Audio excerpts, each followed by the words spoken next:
Good afternoon. It's Wednesday, the 10th of December, just after 1 o'clock. Welcome to UK Column News. I'm your host, Mike Robinson. Joining me by video link today are Charles Malet and Vanessa Beeley.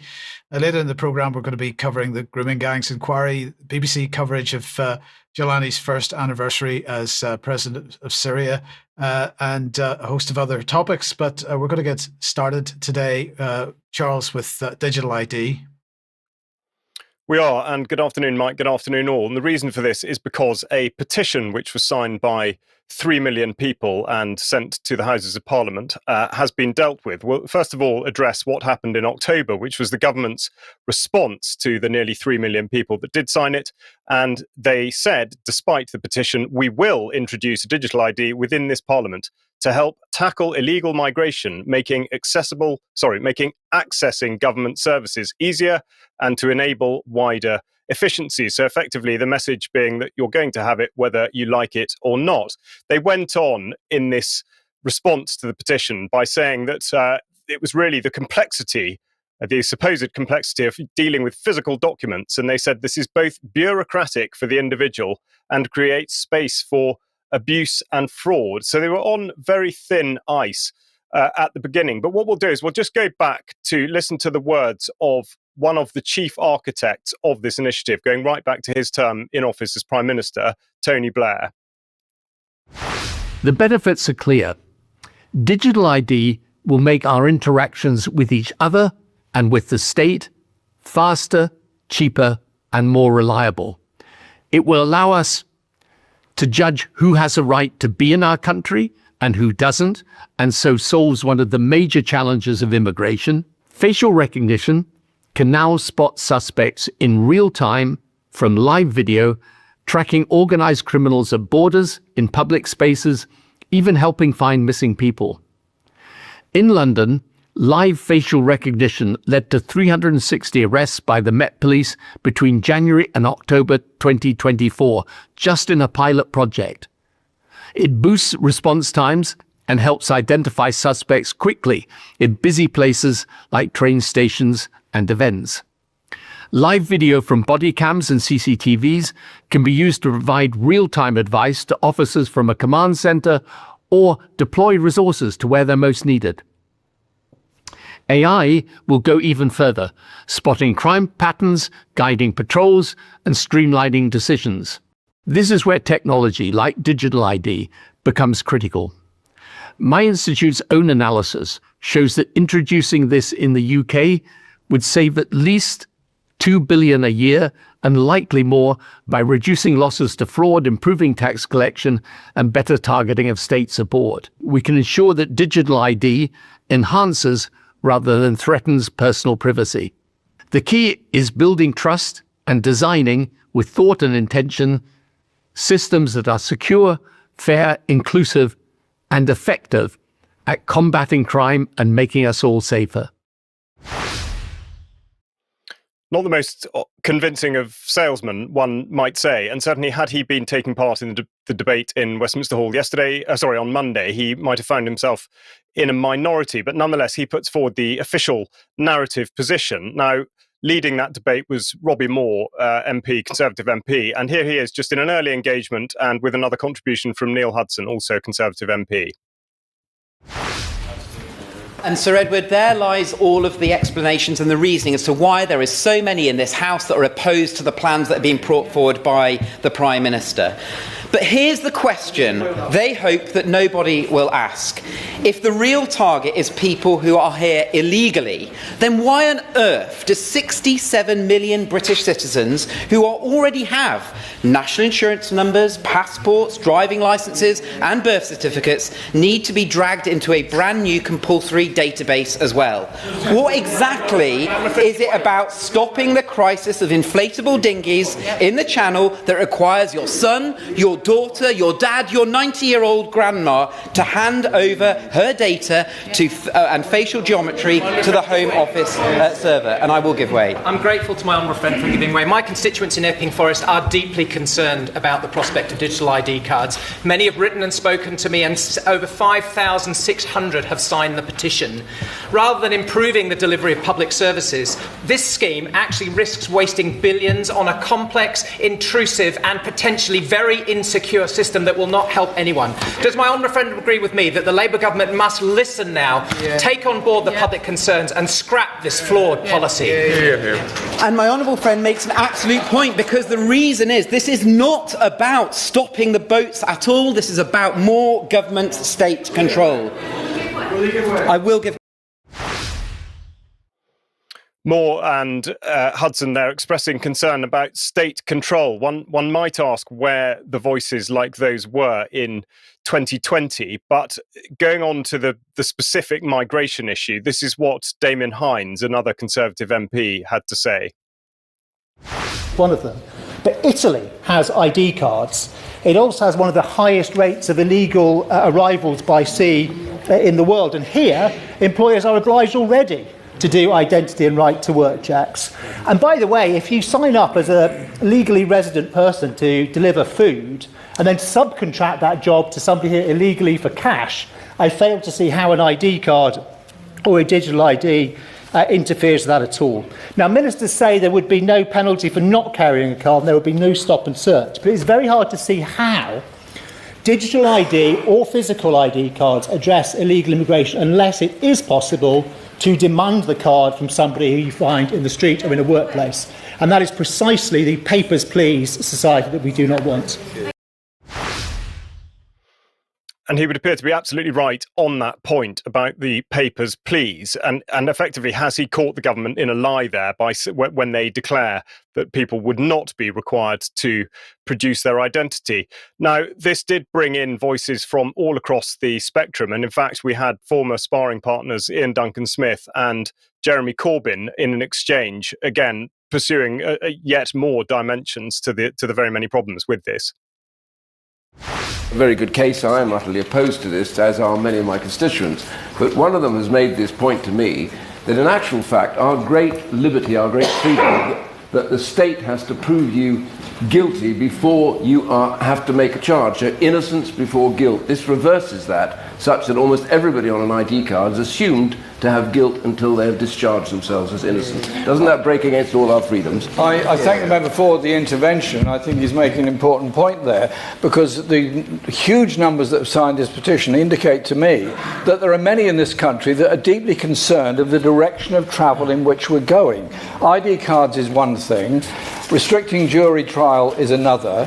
Facial recognition at tube stations and now even in supermarkets is something that people find deeply disturbing. There's a whole vein of thought across the country where people are feeling a quite reasonable sense of paranoia about the levels of surveillance under which they're under at the present time. And I think members of Parliament would do well to try and understand that this attack on civil liberties, and that's what it is, means that vast amounts of information, utterly vast amounts of information on all of us will be stored, as they are already within the health service, which unfortunately the government is now making available to private healthcare interests at the same time. So there's a huge issue here about our data, our information and our privacy, which I think we would do well to remember.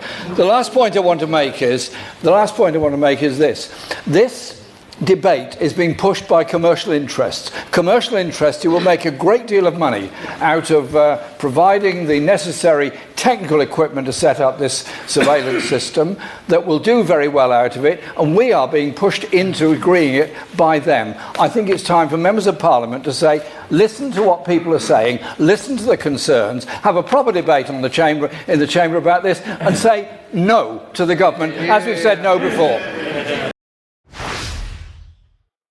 Corbyn just making the point there that he did earlier on, in fact, that it should have been in the main chamber. And this seems like a deliberate attempt by the government to further marginalise. And also the critical point is that all these views represented, or at least brought out by MPs, have come directly from their constituents. Now, the other thing to point out is that it should be seen as no coincidence that the Council of Europe today are meeting to discuss migration and the European Convention on Human Rights, which of course goes to the heart of the matter that Jeremy Corbyn was concluding with there, which is the issue of privacy. Now, it was back in 2011 as the Identity Cards Act 2006 was repealed by the 2010 Act, and the National Identity Register was supposedly destroyed. And of course, that leaves currently the situation that the minister may not issue identity card. So it would be illegal to do so. But of course, we just have to conclude by pointing towards the Government One login site, which is in effect creating a national identity register by stealth, because as they say, over time, the One login will replace all other ways to sign into services on gov.uk.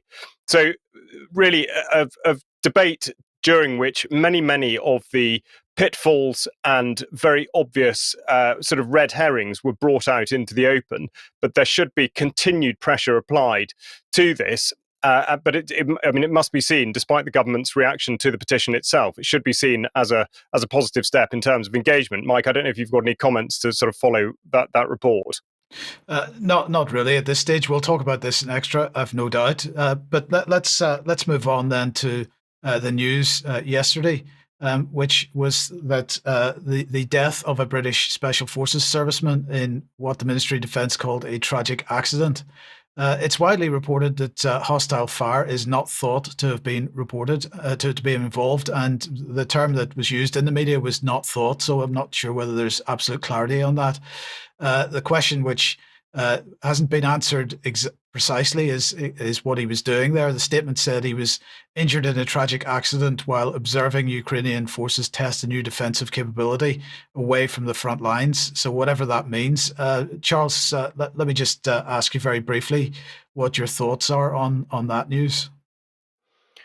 Well, with so little detail, I should just clarify. You said special forces, but I think you meant to say armed forces. I don't think there's any evidence at this stage that there is a special forces. It was reported in mainstream press that it was special forces. That it was special forces. Yes. Well, the engagement with Ukraine on the training and mentoring basis goes back a number of years, and by from the very small amount of information that has been put forward, I think it's very difficult to say what the circumstances could be. I mean, after all, personnel are killed in training incidents and accidents, I'm afraid, all throughout the year. And so this may have been one such. It does seem unusual that there have been so few recorded, and therefore perhaps there is more to this than we know now. But I mean, beyond that, I don't think I can really make much comment.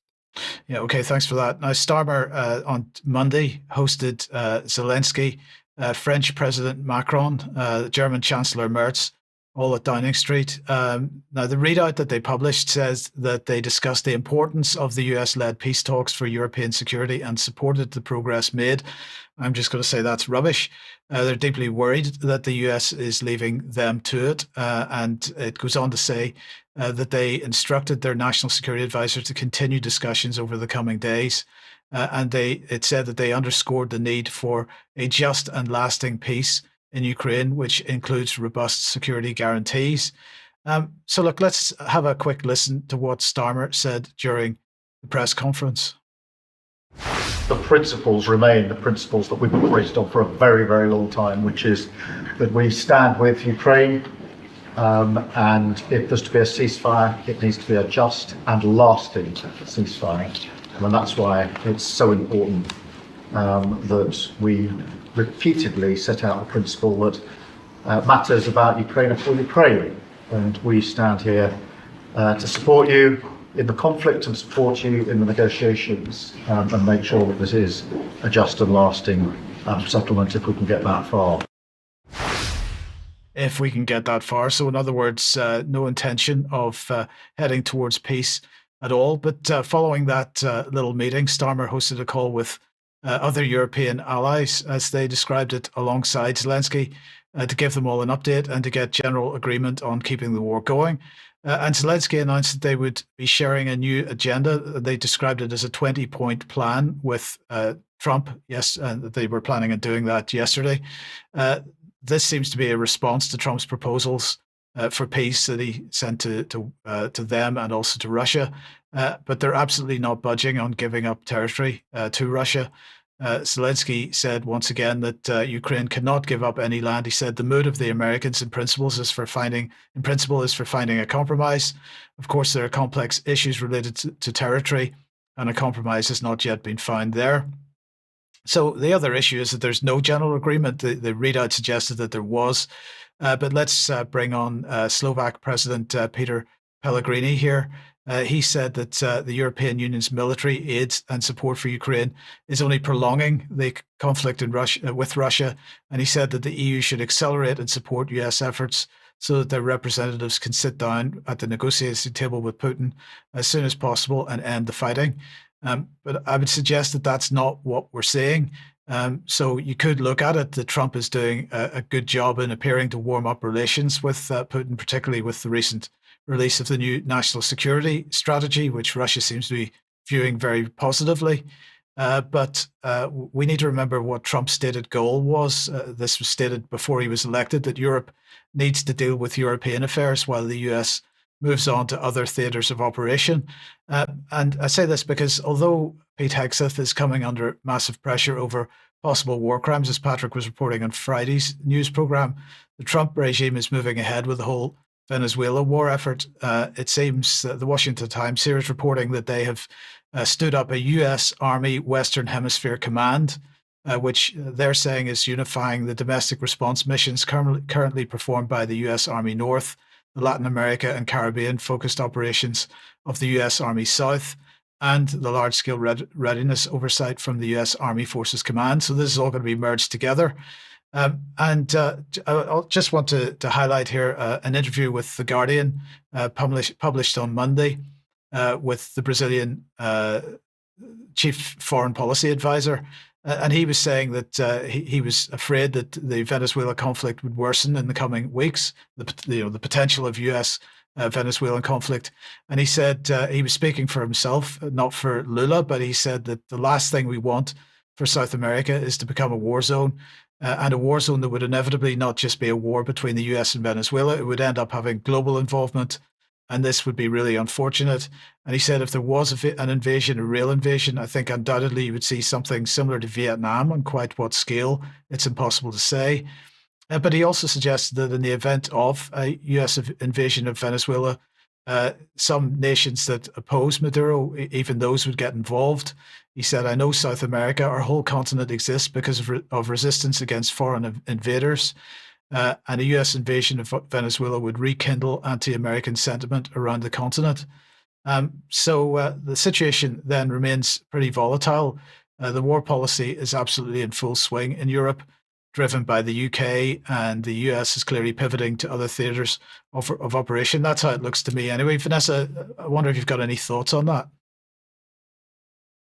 Yeah, I actually had a conversation with journalist Diego Sequeira yesterday, who doesn't actually believe, he thinks that this is massive amplification of this war narrative. If war does go ahead against Venezuela, of course, Brazil and Colombia become very vulnerable. And if they fall, if Venezuela falls, basically, which nobody thinks it's going to right now, then the whole of Latin America is threatened. So I think it's more a policy of containment and encirclement of Venezuela, and a similar hybrid war that's going on right now in West Asia or the Middle East. This is a pretty unpleasant scenario for the people there and for South America. I mean, why would we got to keep asking why there would be support for this, particularly when it's absolutely clear that Maduro is not. Venezuela is not a narco state. Maduro is not supporting the drug trafficking, in contrast to other South American countries. Yeah, I mean, these narratives like weapons of mass destruction, narco state, we know that they're generated basically by the CIA, and of course that the US is consistently profiting from any kind of drug cartel activity. And not forgetting, of course, that they levied that accusation against President Assad for the Captagon smuggling and production, and claimed that he was running a narco state in the last 18 months of his governance of Syria. Now, of course, we see that it's exponentially growing as an industry in Syria, even though Assad is no longer there. Indeed. Well, let's move on to Syria then, because it's a year since the Assad government fell. So what's the latest? Well, the latest is that the BBC is shoring up their 14 years of wall-to-wall propaganda to bring about regime change. But sort of, in my view, this is quite extraordinary. The scenes that we're seeing from inside Damascus, yes, it's 1 year. It's 1 year since I left Syria after the terrorist groups took over Damascus, and the BBC are back there in force, which for me does raise questions as to why. So let's have a look at the BBC reporting. First of all, this is the front page of their website. They, of course, pretty much the massacres that are being carried out against Syrian minorities are very much a sort of a reduced narrative within the articles themselves. And they're very clearly supporting Jolani as an unelected Syrian president with his al-Qaeda roots. So victory only the start, Syrian president says the year after the toppling of Assad. So they very much verbatim repeat what Jolani is saying and give it credence and legitimacy, just as they have done, of course, throughout the war against Syria. And here again, just part of the main page. Again, if you freeze it and just read some of the commentary there, all of it is pretty supportive of Jolani. Very little of it is actually focused on the war crimes and crimes against humanity that have been committed with Jolani's green light since 1 year ago. And if we look at who's actually on the ground in Syria, this is what I found very interesting. So you have here Hugo Bachega, Lise Doucet, Jeremy Bowen, Lena Sinjab. Well, Lise Doucet and Jeremy Bowen are two of the most senior reporters at the BBC. In my view, having had a conversation with Lise Doucet in Damascus some years ago, I would say very well connected into the intelligence agencies in the UK. Why would you have four senior correspondents in one place? I mean, did we see this at after the fall of Iraq or after the fall of Libya? I don't think so. So let's have a look at what they're actually saying. So international editor Jeremy Bowen. By the way, they're both promoting a release of books. So they're both on a book tour also of the region. In Damascus, reported Syria's interim president, Jolani, has found the going easier abroad than at home, where people still live in skeletal buildings gutted by war. Lise Doucet noted that Jolani donned the same kind of military fatigues he wore when his forces last year stormed into the capital, Damascus. And while many Syrians say a weight has been lifted, he spoke to a country still marred by sectarian violence. This is this passive-aggressive byline here. So it's like saying 100 Palestinians were killed without saying they were killed by Israel. And they're pushing effectively, just as they were pushing for a no-fly zone during the regime change war, now they're pushing for the lifting of sanctions through the narratives that they're producing. And I just wanted to show this little clip of Lise Doucet in Damascus while there are ongoing massacres in Syria, looking very jolly and not only talking about Jolani, the success of Jolani and of the so-called revolution, but also promoting the BBC. So let's just have a quick look. Syrians are celebrating again in the iconic Umayyad Square in the heart of Damascus. They surged into this area a year ago to celebrate the end of decades of dictatorship and a brutal civil war. There are so many stories to tell, and you can hear many of them on the BBC's From Our Own Correspondent. It's celebrating its birthday on Saturday, 70 years. I mean, a civil war that was entirely sustained by the likes of Lise Doucet and Jeremy Bowen. And then let's have a look very quickly at the continuing narrative from Lena Sinjab and Hugo Bachega.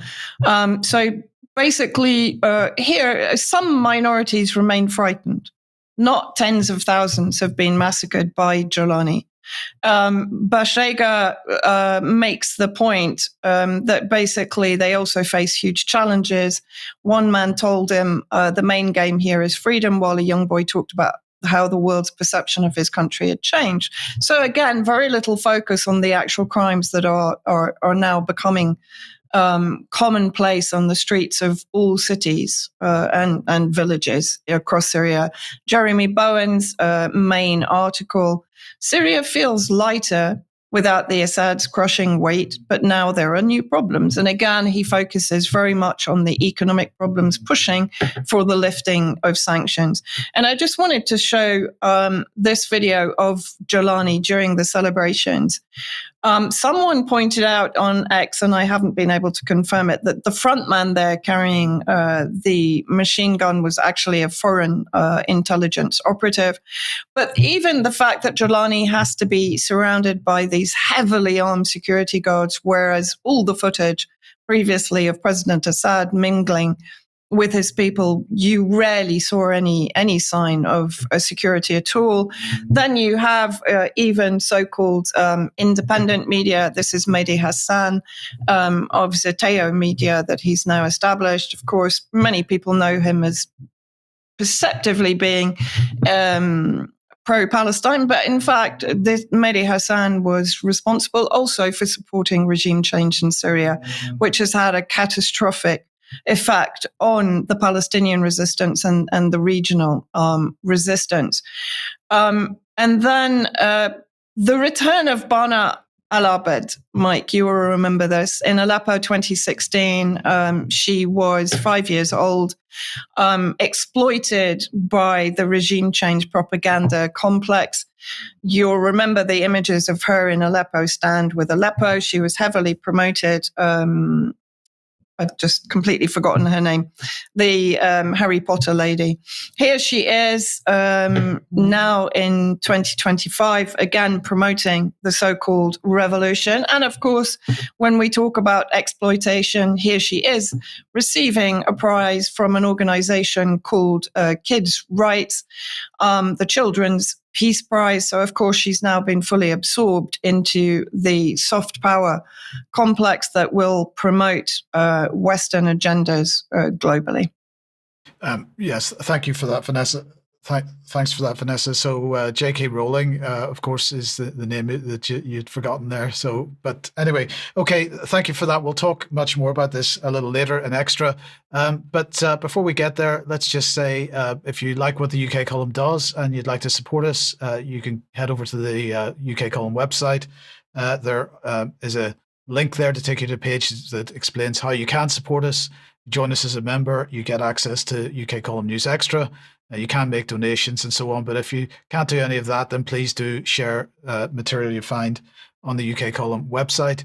Now, tonight, 7 p.m., Jerem is speaking to Chloe Carmichael on the dangers of self-censorship. That's at 7. Carl Zah is looking at Macron's visit to China. That's at 9. And tomorrow at 1 p.m., Sandy is speaking to Rachel Matthews on misadventures of an accidental activist. So join us for all those programs over the next little while. But we have just a short message here from Patrick Henningsen. We're here in Salisbury, and I'm here with our speakers for the event on Thursday night, and we're just kind of having a walk around, a sightseeing tour, as it were, in this incredible historic town of Salisbury. Soon we'll be visiting Salisbury Cathedral with a 123-meter spire. I'm looking forward to that personally. But UK Column's having a fantastic event, but it's about what didn't happen, because we don't know what happened. Nobody seems to know what happened. But I think we know what didn't happen. That's what we're going to be talking about on Thursday night. I hope to see you all there.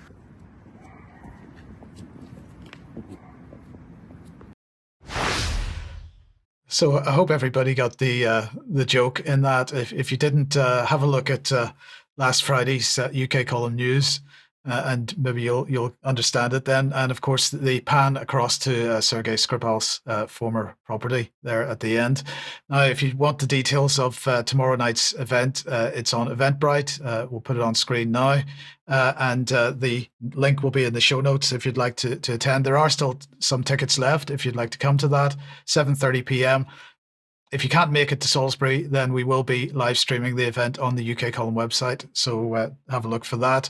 And then a final, well, not a final reminder yet, but a reminder of Sunday, this coming Sunday, December the 14th, beginning at 6 p.m. The latest, the third annual David Ray Griffin lecture on taking a look at the 9/11 truth movement and where it's at with things. So join us for that beginning at 6 p.m. on Sunday evening. Okay, let's move on then to the issue of grooming gangs. And yesterday, the Home Secretary made a statement in the House of Commons on the appointment of a chair and panel to an inquiry into grooming gangs, or the inquiry into grooming gangs. Let's have a listen to a little bit of what she said. I know that for many, this day is long overdue. For years, the victims of these awful crimes were ignored. First abused by vile predators, they then found themselves belittled and even blamed when it was justice they were owed. In January, my predecessor asked Baroness Casey of Blackstock, who's here with us today, to conduct a national audit on group-based child sexual exploitation and abuse. With devastating clarity, Baroness Casey revealed the horror that lies behind that jargonistic term. It is vital that we too call these crimes what they were: multiple sexual assaults committed by multiple men on multiple occasions. Children were submitted to beatings and gang rapes. Many contracted sexually transmitted infections. Some were forced to have abortions. Others had their children taken from them. But it was not just these awful crimes that now shame us. There was also an abject failure by the state in its many forms to fulfill its most basic duty: protecting the young and vulnerable. Worse still, some in positions of power turned a blind eye to the horror, even covered it up. Despite a shameful lack of national data, Baroness Casey was clear that in some local areas where data was available, and I quote, disproportionate numbers of men from Asian ethnic backgrounds were amongst the suspects. Like every member of my community who I know, I am horrified by these acts. We must root out this evil once and for all. So Mahmood went on to announce that Baroness Anne Longfield, CBE, will lead a 3-year statutory independent inquiry focusing on grooming gangs and looking at ethnicity, religion and culture. Now, Longfield is a former Children's Commissioner who was appointed in 2015 under the previous government, and she'll be leading a 3-person panel. And so these will investigate how young people were failed, this is their language, time and again by the very people who should have protected them. So the other 2 on the panel are Zoe Billingham, CBE, and Eleanor Kelly, CBE. And the inquiry is going to have full legal powers under the Inquiries Act to compel witnesses to give evidence and to require organisations to hand over documents and records and to make recommendations both locally and nationwide, they say, to make sure that nothing like this happens again. Well, you'll excuse my cynicism. We'll explain why in a second. Now, coming back to the final comment in the clip we just saw, frankly, Mahmood has no intention of rooting out the evil of child abuse in this country, because I believe this is about using the victims of these gangs as pawns in a game designed to create ethnic tensions in the UK, because, as we're going to see in a minute, it's not just a problem of Muslims. So the fact that the inquiry is focusing on ethnicity, religion and culture, I believe, is deliberate obfuscation. Now, in saying that, I'm in no way attempting to downplay the issue or the injury which has been imposed on the people affected. But if we focus on the issue of religion alone, we're doing a huge, or even this issue of grooming gangs alone, we're doing a huge disservice to the tens of thousands of people affected by the broader child abuse issue in this country, because this is as much a Christian issue as a Muslim one. The Church of England, for example, has never dealt with its record. And if you aren't aware of its past, have a look at this book by Teresa Cooper, Pinned Down, and a host of other information about what the Church of England has been up to in covering this up. In Northern Ireland, as we speak, the Presbyterian Church is trying to avoid its role in covering up abuse within it. And here too, there is no effort at any kind of real inquiry. And of course, we should not forget this man, Jeffrey Epstein, and because this is not just about low-level child abuse. This is something that reaches the very heights of the British establishment. Now, I want to show a very short excerpt from a presentation given at a UK column event held in Telford in 2015. Just have a look at this. Gentlemen, what you are looking at on screen is the elephant in the room, the obvious problem. I am, in this case, referring to the data relating to child abuse. Those statistics obtained by the NSPCC cover rape, incest, and child prostitution across all 43 police forces in England and Wales in 2011. One child sex attack was reported every 20 minutes in 2011, equivalent to 444 attacks a week. But fewer than 10% of cases ended in a conviction. 4 years later, it's abundantly clear that the government have remained ineffectual. The headline, the PM dismissive of historic sex abuse claims, could, of course, mean that he is focusing on the present rather than the past. However, the subline is telling. He wants to move on from allegations of sexual abuse involving political figures. So I've got to make these presentations available. Once again, they haven't been on, at least publicly available since the YouTube channel was originally taken down, because they're more relevant now than they were at the time, I think. And in spite of the potential unpopularity of what I've just said in this report, I'm going to continue to argue that race and religion issue has to be taken out of the discussion around this problem, because the people affected by a grooming gang issue deserve justice, but so does everyone else on the receiving end of child sexual abuse. And that begins with a recognition of the scale of the issue and the fact that this issue reaches into all sections of British society, including Asian grooming gangs, but including Christian churches, schools, nurseries, youth clubs, politicians, the royal family. And remember, at the heart of this is the Children's Home Social Services Complex, which enables it all.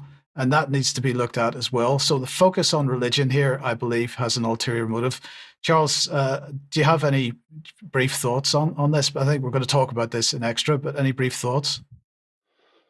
Yeah, but I think you're quite right. I mean, the key phrase there from Shabana Mahmood was where data is available, and that's reinforced by the NSPCC's report on this. They wrote a sort of summary of what it is that Casey had said. And of course, in the vast majority of what was reported on, ethnicity was not even known. So this is, an unfortunate skewing. But as you say, there is a direct consequence to that. The other thing to point out in terms of Baroness Longfield, just dealing with other issues that we report on, is that she is a firm and staunch advocate of there being a register for children who are outside of mainstream education. So, it's very interesting who gets brought in to deal with this subject matter, and indeed where this might go for children in a wider context. Yes, indeed. Thanks for that. Now, Charles, we have a report here from Will Colesill on the Derek Dimmock case. Would you just like to introduce that? I will. I will prefix it with an apology because, with the Special Forces reference earlier, I'd only read the initial report, but actually I see that you're totally correct. It was Lance Corporal George Hooley of the Parachute Regiment, but specifically one para, which is the Special Forces Support Group. And that is relevant because the Special Forces Support Group, first of all, there was no declaration that they were in Ukraine. And of course, they wouldn't be there if they weren't supporting Special Forces. So that is a sort of an admission in the first instance. Also, it's reported that he and some Ukrainian soldiers died whilst testing an air defense system, which raises the very real question: are British soldiers operating air defense or other equipment that are being aimed at Russia? Therefore, are we actually now seeing that we are directly involved in the conflict? So that just to clarify that point.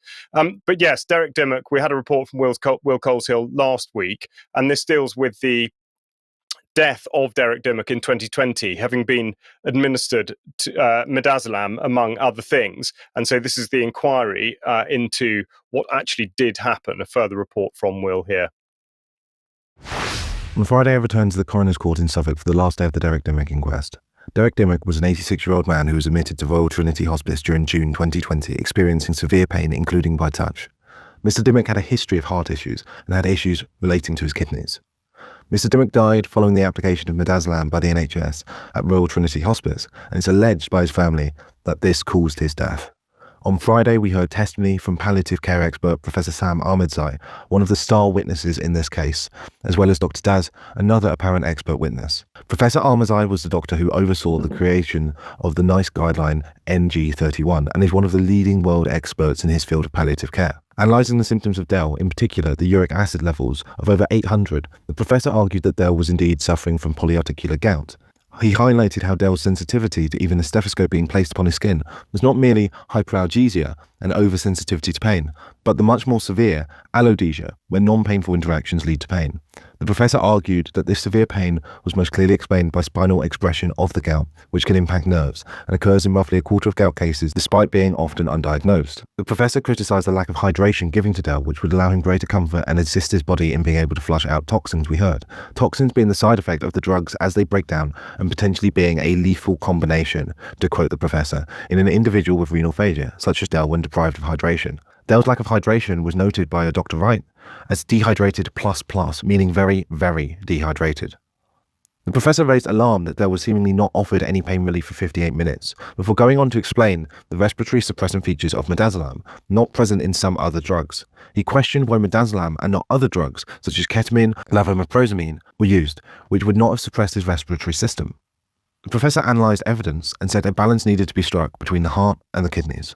Evidence was discussed as to Dell's state of mind, which devolved into drowsiness and him becoming either comatose or barely rousable, which the professor testified could be a product of the drugs he was given. Returning to these drugs, Dell was administered at least 17.5 milligrams of midazolam. Dell's dose had been doubled during the night, with questions as to whether doctors were consulted as the escalating doses given. An unclear amount was given via faulty syringe driver, with logs of the wastage of the drug erased. The destruction of evidence, the Controlled Substances book, despite the inquest being pursued, and logs which were backdated at the time at which Dell was in hospital, were serious concerns raised by the professor, who stated he was shocked seeing the standard of record keeping.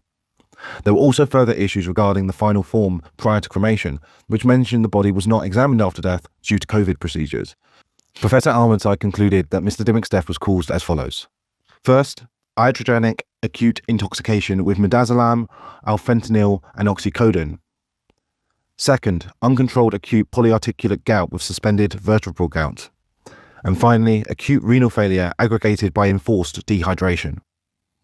Over the course of this case, there have been a number of serious concerns with the court, which have led to a number of reported complaints about the court in this inquest.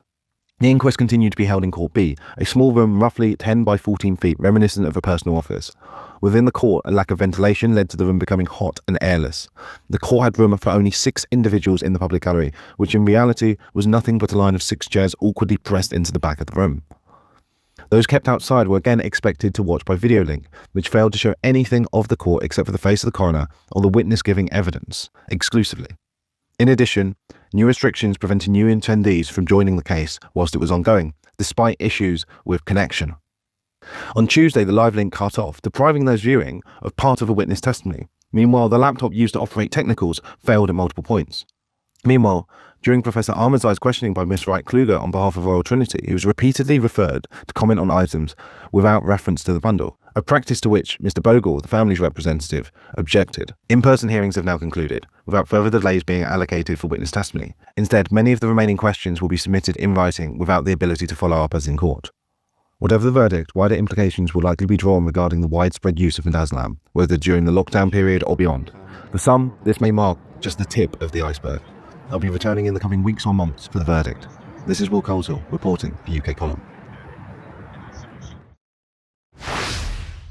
Okay, thank you to Will for that. So, yes, we'll hear more on that in the coming weeks. Vanessa, let me welcome you back and more on the propaganda that's building around Syria. Yeah, there's been a very odd building of a narrative, a kind of re-criminalisation of President Assad. And of course, we have to remember he escaped justice from a Western perspective. In other words, he's still alive, unlike, of course, Gaddafi or Saddam Hussein, both of whom were done away with by the imperialist Axis. Assad is still alive. So the first, and there are many, I've picked out some of the most prominent ones, but there are many. There is literally a whole tsunami of recriminalization of Assad. First of all, this is from Reuters. Assad's exiled spy chief and billionaire cousin, which is Rami Makhlouf, who ran the kind of telecom industry in Syria prior to the fall, and Kamal Hassan, his so-called, as they call him, spy chief, plot Syrian uprisings from inside Russia. This is talking about potential for uprisings on the coast. You can read the article for far more detail. And I wonder if this is related to the fact that there is a growing resistance in Syria, basically pushing back against the Jilani atrocities and lack of any accountability or justice in Syria for the victims of the violence carried out by the various foreign takfiris and thugs that belong to Jilani's security forces. This might be, that Reuters article might be setting the narrative to justify further massacres based on the fact that there is this brewing plot to overthrow the Western-imposed president in Syria. That's just my interpretation of that.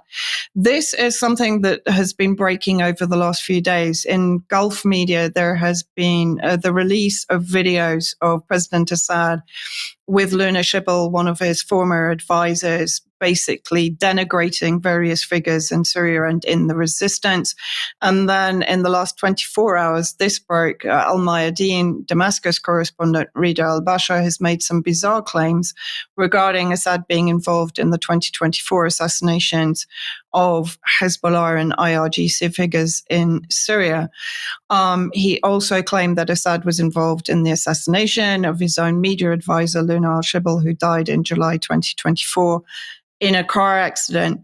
Again, this seems to be trying to drive a wedge between really Syria and the resistance in Lebanon and even in Iran, perhaps trying to discredit the resistance in Lebanon for having participated in the war against the collective West, Israel, Turkey, to try and overthrow the Syrian government. Then we bring in Walt Disney. This is Derek Haddad, who was a very popular figure based in Canada, a Syrian origin, allegedly left Syria in 2015. So this is the most exciting project to date. So honored to share the incredible news that our family story is becoming an animated feature film called Chocolate, produced in Hollywood by Rising Tides Film. Extraordinary global team of artists who've worked on some of the most iconic animated films from Disney, DreamWorks, and Sony. So now the criminalization of Assad and the rewriting of history, of course, is going to be Disney-fied.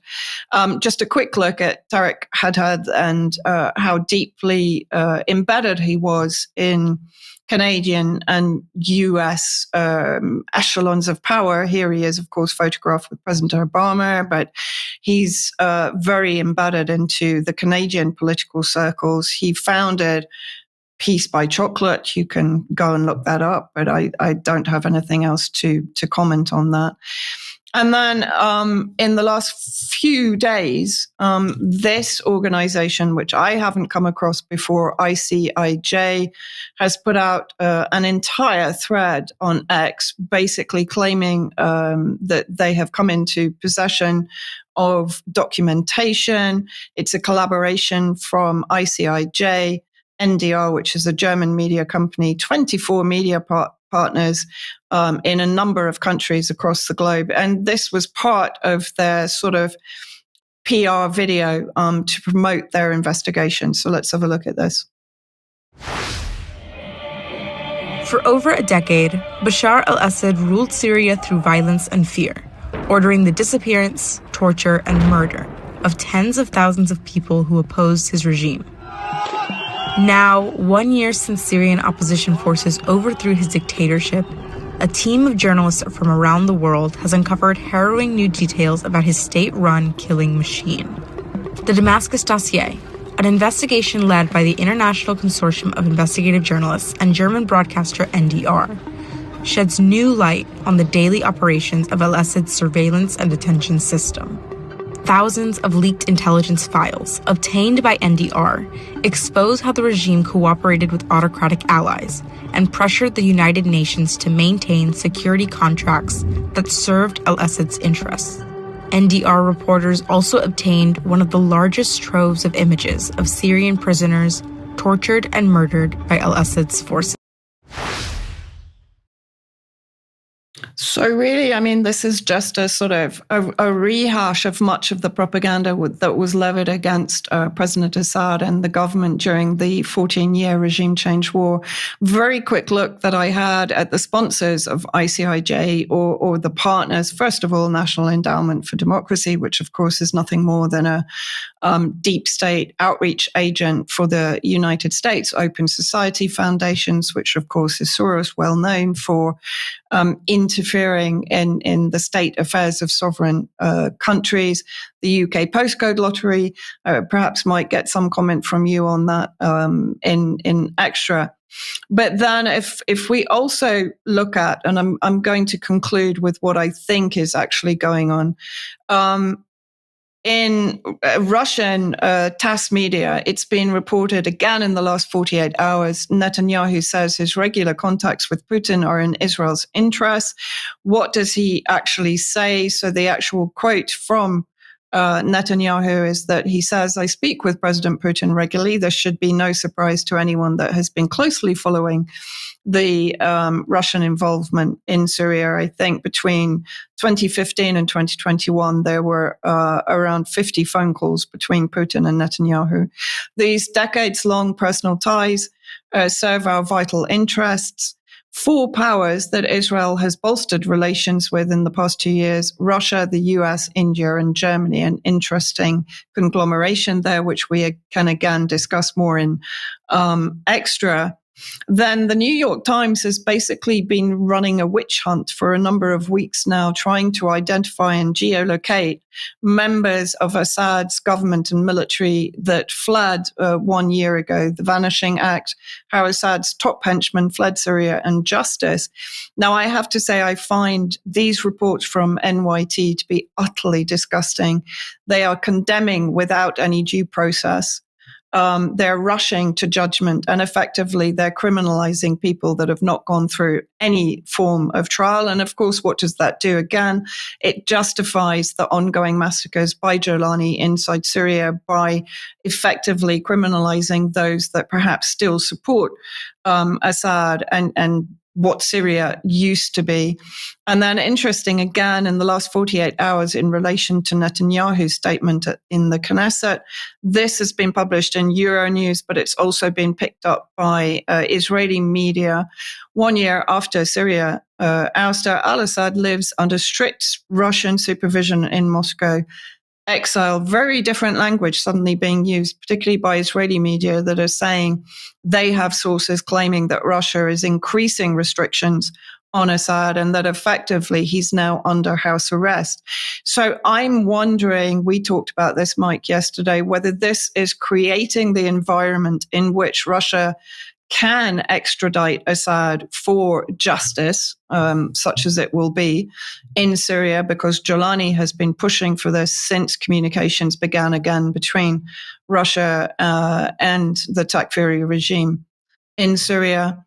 And again, I think all of these narratives are effectively giving the pretext for the massacres and atrocities to continue in Syria. Indeed. I think this whole situation is extremely problematic because there is no prospect of there being any justice for the individuals that were highlighted in the New York Times article or for Assad in the current climate. It's just not possible. Let's come back to the UK, Charles, and move on to farming-related issues. Well, in fact, one that's going to affect large swathes of the world, and Le Monde reporting, as have many mainstream outlets, on the retraction of a paper studying the effects or the safety data around glyphosate. And if you're wondering why that matters, it's because the majority of people do ingest or absorb glyphosate several times a day. Now, the journal in question is the Journal of Regulatory Toxicology and Pharmacology, and their editor took the decision to withdraw the paper that was initially put out in April 2020, the safety evaluation and risk assessment of the herbicide Roundup and its active ingredient glyphosate for humans, which is that was the title of the original paper.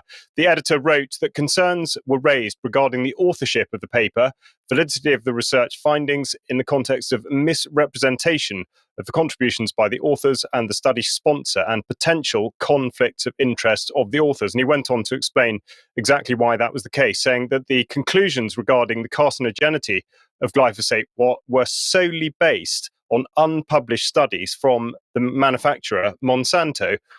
Further, that it appears from correspondence that employees of Monsanto may have contributed to the writing of the article without proper acknowledgement as co-authors.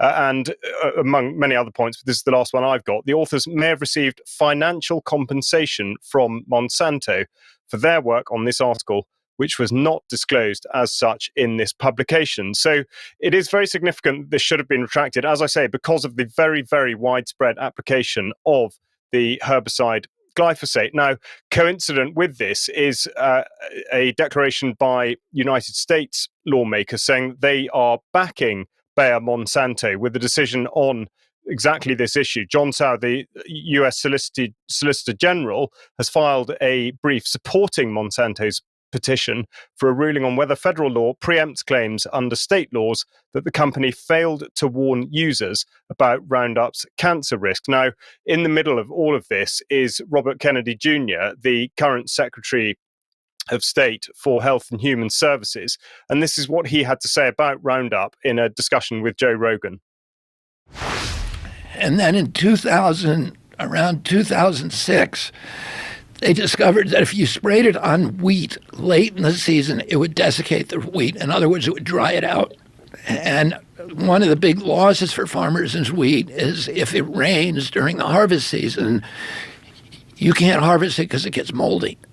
And so if you can spray a desiccant on it and dries it out and kills it, you can harvest it right away and it won't get moldy. So all the wheat in our country started being sprayed that year in 2006 with glyphosate. And that's the year you saw this explosion of celiac diseases and, gluten allergies and all of this stuff that people, that you may have noticed around then. But they also did. The first time they're spraying it directly on food. Because it used to be they were spraying it early in the season. And it would wash off, and the corn would get higher than the weeds, and you wouldn't have to do it. But now they're spraying it directly on our food. Sorry, Joe, go ahead. So that's one of the critical parts there, is that it is sprayed directly onto what subsequently becomes food. And of course, because maximum residue limits are set beyond points that are perhaps realistic, this is of significant concern. Interestingly, also, Kennedy was one of the attorneys for the case of Dwayne Johnson, who was awarded $289 million in a lawsuit against Monsanto going back to 2018. And this has prompted, or at least sorry, if we can just go on one slide, please. I seem to have lost my connection. The Breakthrough initiative there, reporting that they're saying that Kennedy is exactly who they said he was. Effectively, this is the sort of the corporate position, in that whilst we are, on the one hand, supposed to believe that by producing carbon dioxide, we're destroying the climate and the environment, but somehow by putting toxic chemicals into the ground, we're not harming either soil, animal, or human health. So the sort of sense of outrage and politically and commercially funded opposition to this is significant. Now, how do things lie in the United Kingdom? The Pesticides National Action Plan 2025 has been presented as a document that has all of this in check, in control. The situation doesn't seem to be quite like that. We've got the Pesticide Action Network in their review suggesting that highly hazardous pesticides continue to be used within the global supply chains of all of the UK's largest 10 supermarkets, including carcinogens and hormone disruptors, bee toxins, and water contaminants. So something that's likely to continue to cause controversy, but nonetheless, the retraction itself is an extremely significant development for Monsanto and indeed all those using the herbicide and the onward processes. Thank you for that, Charles. This is a massively interesting topic, so we'll talk about more in extra, no doubt. Now, I just want to end on something that I personally found utterly hilarious because it was this BBC article: trains cancelled over fake bridge collapse image. So trains were halted after a suspected AI-generated picture that seemed to show major damage to a bridge appeared on social media following an earthquake. The BBC article reported, just put it back on screen there if we could, William. The tremor, which struck on Wednesday night, was felt across Lancashire and the Southern Lake District. Network Rail said it was aware of the image, which appeared to show major damage to Carlisle Bridge in Lancaster at midnight 30 GMT, and stopped rail services across the bridge while safety inspections were carried out. A BBC journalist ran the image through an AI chatbot, which identified key spots that may have been manipulated. So let's just sort of put it back on, William. Let's just zoom in on this and have a look at the two images that the BBC published, with the bridge on the left and the AI manipulated image on the right. And this journalist had to go to an AI chat box to identify the problematic areas of the image on the right there. It's quite incredible, Charles. I don't know what where do we start? Well, I mean, don't we go back to the words of Tony Blair, who says that AI is an absolute gift and it will make all our lives better all the time. Perhaps he was involved. We do have to leave it there because that's all we have time for today. I'm going to say thank you to Vanessa, Charles, and Will, and to everyone that's watching. Don't forget Germ Warfare and Silk and Steel tonight, and join us for the Salisbury live stream tomorrow beginning at 7:30. Now, I just make the point that Germ's program would normally be going out at 7 o'clock tomorrow, but because we're doing the Salisbury event, that's going to go out at 6.